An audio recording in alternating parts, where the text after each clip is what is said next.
Kepala Desa Kemang mengkritisi Balai Besar Wilayah Sungai BBWS Cisadane dan Ciliwung Provinsi Jawa Barat soal sosialisasi kajian dan penetapan sempadan situ Kemang dinilai lamban dalam melakukan hal itu.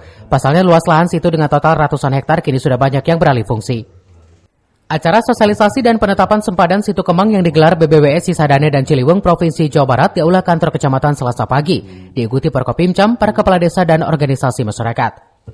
Kepala Desa Kemang Entang Suwana mengapresiasi dengan adanya sosialisasi kajian dan penetapan sempadan situ Kemang. Hal tersebut membawa dampak positif dan negatif karena banyak masyarakat yang sudah lama tinggal di area lahan situ tersebut.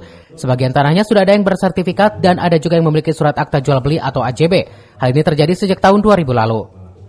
Menurut Kades, dengan adanya persoalan lahan situ Kemang yang meliputi dua desa yakni Desa Kemang dan Desa Pondok Udik, selain sudah banyak yang bersertifikat dan surat AJB, pihak BBWS harusnya tegas dan bisa menertibkan bangunan-bangunan yang berdiri di area lahan situ. Apresiasi atas kegiatan sosialisasi tentang BBWS terkait situ Kemang yang ada di lokasi Desa Pondok Udik dan Desa Kemang. Saya Entang Suwana pada Desa Kemang sangat mengapresiasi kegiatan ini. Namun ketika kegiatan ini dilaksanakan, banyak masyarakat lahan-lahannya yang sudah menjadi AJB, ada yang sertifikat itu masuk kepada lokasi situ.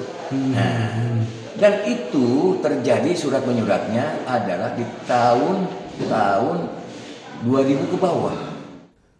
Berdasarkan keterangan luas lahan situ Kemang yang sebelumnya mencapai ratusan hektar kini sudah menyusut dan tinggal beberapa hektar. Dari Kemang, Kabupaten Bogor, Suhanda Abriji melaporkan.